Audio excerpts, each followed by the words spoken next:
When my wife, Aisha, said those words, it felt like someone had punched the air out of my chest.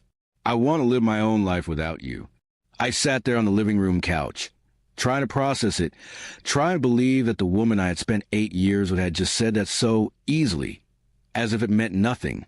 I looked at her, expecting tears or hesitation, but she just stood there, calm and cold, like she had rehearsed it for weeks. We weren't perfect, no marriage is, but I had never imagined things would reach this point. I worked long hours to provide her the life she wanted, but maybe that became the problem. The house, the car, the comfort, it all meant less than the attention she had been craving. I could tell she'd been distant for months, but I thought it was stress, not detachment. Aisha, I said quietly, what do you mean by living your own life? She sighed, like my question irritated her. I mean, I'm tired of being a wife, tired of being told what to do, tired of feeling like I'm trapped in your shadow. I want freedom, to make my own choices, to travel, to find myself again. I could have begged her to stay, but something inside me snapped.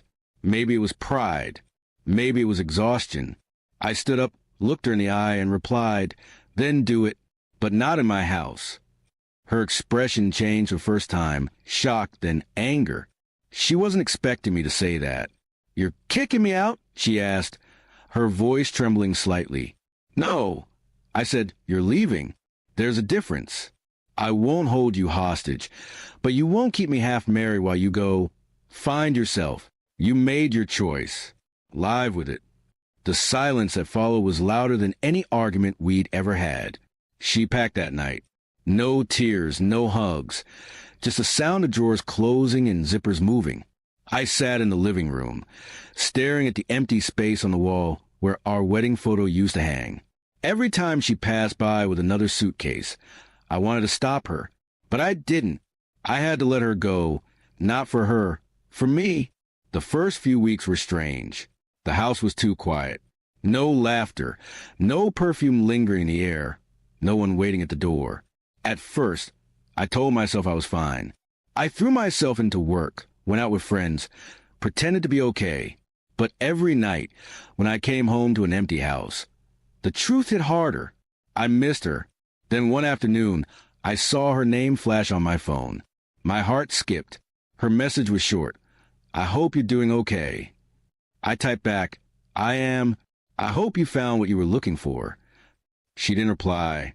It hurt, but it also told me what I needed to know. She hadn't found peace yet. Months went by.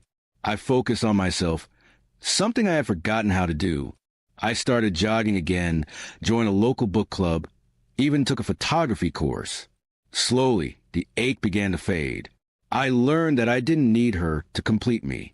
I needed to remember who I was before the arguments, before the tension, before everything fell apart. Almost a year later, we crossed paths at a friend's gathering. She looked different, softer, calmer, maybe even regretful. We exchanged polite greetings. You look well, she said. You too, I replied. There was no bitterness in our voices, just quiet acceptance. Later that evening, she came up to me and said, you were right, you know. Leaving wasn't the freedom I thought it would be. I just wanted to feel in control again. I nodded, not to agree or disagree, but to acknowledge her truth. Sometimes, I said, we only understand what matters after we lose it. She smiled faintly. I missed the way you used to care about everything, about us. I wanted to say I missed it too, but I didn't. Some things are better left unspoken. She had walked away when she thought she didn't need me, and now I had learned to live without her. As the night ended, she asked if we could talk sometime, maybe have coffee. I looked at her, really looked, and saw not the woman who left me, but someone trying to rebuild herself. Maybe someday, I said gently. But right now, I'm living my own life, just like you wanted to.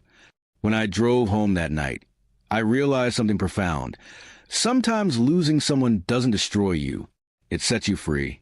I had loved her deeply, but I had also learned to love myself again. And for the first time in a long while, I didn't feel broken. I felt whole.